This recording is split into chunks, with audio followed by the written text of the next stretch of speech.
Hello mommies, welcome back to my channel the children's house. आज मैं आप लोगों को बताऊंगी कि हम लेटर्स इंट्रोड्यूस करने से पहले बच्चों को क्या सिखा सकते हैं कि जिससे वो लेटर्स इजीली सीख जाएं।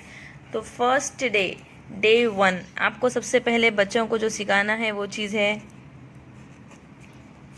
Just you have to give a pencil in the children's hand. बस आपको एक पेंसिल बच्चों के हाथ में देना है and ask them to scramble, just scramble like this, जैसे भी वो करना चाहते हैं, इस तरह से, क्योंकि स्टार्टिंग के डेज़ में वो बच्चों को पेंसिल पकड़ने में भी बहुत ही मुश्किल होती है।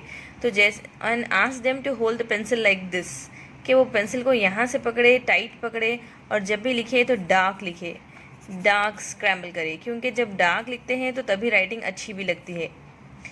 बहुत सारे बच्चों का प्रॉब्लम होता है कि वो बहुत ही हल्का लिखते हैं, लाइट कलर लिखते हैं, जिससे राइटिंग अच्छी नहीं लगती और समझ में भी नहीं आता है। So on day 1 you just ask them to scramble like this and ask them to make lines. And after that on day 2 you just make circles, squares or any shapes like this and ask them to put dots in it. Ask them to put dots, कि वो इसमें dots डाले। इस तरह से dots डालने से जो है बच्चों की ग्रिप जो है अच्छी सी टाइट हो जाती है। और उनको कहिए कि आप डार्क वाले डॉट्स डालें, ऐसे बिल्कुल भी हल्के कलर में लाइट नहीं डालना है, बल्कि आपको डार्क डालना है। और अगर आपके पास 2 बच्चे हैं घर पर तो बहुत ही अच्छा हो जाता है, बच्चों को कंपटीशन की तरह दे दीजिए कि let's see who will do it first, कि कौन पहले करता है, तो बच्चे बहुत ही अच्छी तरह से सीख लेते हैं। तो मेरे यहाँ भी 2 लड़कियाँ हैं जो कि बहुत ही अच्छी तरीके से सीख लेती है। तो बस आपको बच्चों को सेकेंड डे को इस तरह से देना है। आपको जो है इस तरह से वर्कशीट्स बनानी होगी, 1 2 3 4, इस तरह से 4 से 5 टाइम अगर आप ड्रॉ, देखिए 2 3, इस तरह से आप 4 से 5 टाइम ड्रॉ करके अगर बच्चों को देंगे और कहेंगे कि डॉट्स डालें, तो बस ये बच्चे बहुत ही इजीली कर लेते हैं, बहुत ही मसरूफ़ भी रहते हैं और उन लोगों को बहुत ही पसंद होता है इस तरह की एक्टिविटीज़ करना। डिफरेंट शेप्स बनाइए, फ्लावर्स बनाइए, कैट, डॉग, एनिमल्स या फिर फ्रूट्स, जो भी आप बनाना चाहते हैं वो आप इससे बनवा सकते हैं और बच्चों को से कह सकते हैं कि इसमें डॉट्स डालें, इस तरह से बनाइए। एप्पल बनाइए और कहिए कि लीफ में भी डॉट्स डालें, एप्पल में भी डॉट्स डालें। तो ये डे 2 आप लोगों को बस बच्चों को 2 दिन तक यही काम करवाना है। तो जब उन लोगों की ग्रिप अच्छी हो जाएगी, और याद रखिए अगर 2 डेज़ में भी बच्चों की ग्रिप अच्छी नहीं होती तो आप लोगों को 2 3 दिन 4 दिन 5 दिन भी लगेंगे, तो आप प्लीज़ उन लोगों को वही चीज़ कराइए 5 डेज़ तक। देन उसके बाद हम नेक्स्ट एक्टिविटी के लिए चलते हैं। तो यहाँ पर हमने सबसे पहले बच्चों को सिखाना है डिफरेंट लाइन्स। ये बेसिक लाइन्स होती है जिससे बच्चे ABCD यानी कि लेटर्स लिखना स्टार्ट करते हैं। तो यहाँ पर है हमने सबसे पहले स्टैंडिंग लाइन, इस तरह से स्ट्रेट लाइन को कहते हैं स्टैंडिंग लाइन, इस तरह की लाइन को कहते हैं स्लीपिंग लाइन। फिर यहाँ पर है स्लैंटिंग लाइन, ये वाली है कर्व लाइंस। तो ये जो लाइंस है बच्चों को आपको बहुत ही अच्छी तरीके से याद दिलाना होगा। उन्हें परफेक्टली अगर ये लाइंस याद हो जाएगी तो वो लेटर्स बहुत ही इजीली सीख जाएंगे। तो इस तरह के एग्जांपल्स के लिए, ये लाइंस याद दिलाने के लिए आपको इस तरह से फ्लावर्स वगैरह उतारना होगा, या फिर रेनबोज उतारिए, या फिर जो भी चीज़ आपको अच्छी लगती है आप वो ड्रॉ करिए। तो यहाँ पर मैंने एक फ्लावर ड्रॉ किया है, इसके स्टेम के लिए मैंने डॉट्स डाले हैं और हम बच्चों से कहेंगे कि ट्रेस इट। जब वो ट्रेस करेंगे तो आपको उनके बताना है कि baby this is standing line, इस तरह से बताइए कि ये एक स्टैंडिंग लाइन है।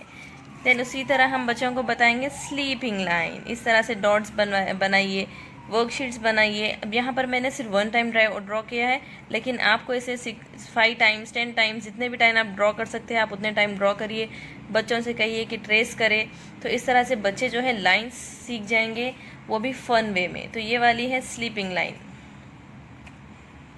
तो यहाँ पर हमारी हो गई स्टैंडिंग लाइन। नेक्स्ट हमने देख ली है स्लीपिंग लाइन। तो अब हम चलते हैं स्लैंटिंग लाइन की तरफ। तो इस तरह से मैंने यहाँ पर रेनबोज ड्रॉ कर लिए हैं और यहाँ पर कुछ इस तरह से रेन ड्रॉ कर दी है, और बच्चों से कहिए कि इसे ट्रेस करें, तो इस तरह से बन जाएगी स्लैंटिंग लाइन। बच्चों के लिए वर्कशीट्स बनाइए घर में, वो बहुत ही ईजीली सीख जाएंगे। तो ये वाली भी हो गई है स्लैंटिंग लाइन। और उनसे कहिए कि पेंसिल को अच्छे से पकड़े और साथ ही साथ डार्क लिखे, क्योंकि स्टार्टिंग से ही जब वो डार्क लिखना स्टार्ट करते हैं तो राइटिंग भी बहुत अच्छी हो जाती है। तो यहाँ पर है कर्वी लाइंस, तो इस तरह से आपको बच्चों को ट्रेस करवाना है, इस तरह से वर्कशीट बनवाना है। आपको लेटर्स बच्चों को डायरेक्टली बिल्कुल भी नहीं सिखाना है। तो ये वाली हो गई हमारी कर्वी लाइंस। तो उसके बाद ये वाला वर्क जो मैंने आपको बताया था, standing line, sleeping line, slanting line and curvy line, तो बस आपको ये 4 चीज़ों की वर्कशीट बनानी है। ये डे 3 के लिए है। सो यहाँ पर हमारा डे 3 एंड होता है, एंड्स हियर। सो हम नेक्स्ट एक्टिविटी के लिए चलते हैं। यहाँ से हमारा स्टार्ट होगा डे 4। डे 4 को हम बच्चों को थोड़ा सा हाई लेवल वाला बताएंगे, यानी कि स्लीपिंग लाइन, स्टैंडिंग लाइन वो ज्वाइन करके बनाएंगे, कर्वी लाइंस को भी वो ज्वाइन करके लिखेंगे। तो इस तरह से थोड़ा सा हाई लेवल हम बच्चों को बताएंगे। तो इस तरह से वो लोगों की पेंसिल ग्रिप अच्छी हो जाएगी। बच्चे जो है मिलाकर लिखना यानी कि ज्वाइन करके लिखना भी सीखेंगे। तो इस तरह से आप सिखाइए ट्रेस करना। फिर आप इस तरह से स्लीपिंग लाइन बनाएं, फिर एक स्टैंडिंग लाइन बनाएं, फिर स्टैंडिंग लाइन बनाएं, फिर स्लीपिंग लाइन बनाएं। इस तरह से एक्टिविटी वर्कशीट्स आप बनाएं घर पर। इसी चीज़ को आप 5 टाइम्स बनाएं, इसको आप 5 टाइम्स बनाएं, बच्चों से कहे ट्रेस करें।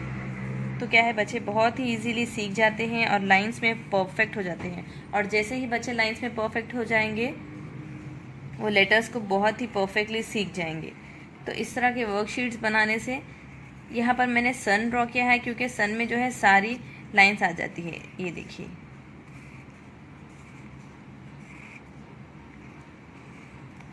इस तरह से करवाए बच्चों से वर्कशीट्स। तो ये था हमारा डे 4। तो डे 4 को आपको ये चीज़ें करवानी है। तो बस आप बच्चों को अभी इतनी चीज़ें सिखाइए, देन हम नेक्स्ट इसके बाद सीखेंगे ABCD। तो मैं उम्मीद करती हूँ कि आपको आज का वीडियो पसंद आया होगा। बच्चों को डायरेक्टली ABCD स्टार्ट करना नहीं है, बल्कि हमको पहले उनको लाइन इंट्रोड्यूस करना है ताकि वो परफेक्टली सीख जाएं। तो मैं उम्मीद करती हूँ कि आपको आज का वीडियो पसंद आया है। प्लीज़ मेरे चैनल को सब्सक्राइब करिए अगर आप इसी तरह के वीडियोज़ देखना चाहते हैं। एंड आप मुझे कमेंट्स में बताइए कि आप अपने बच्चों के लिए किस तरह की वीडियोस देखना चाहते हैं, किस चीज़ में आपके बच्चे जो है थोड़े से वीक है। तो मैं आप लोगों की ज़रूर हेल्प करूँगी, उस टॉपिक पर ज़रूर वीडियो बनाऊँगी। So thank you guys, thanks for watching, bye bye.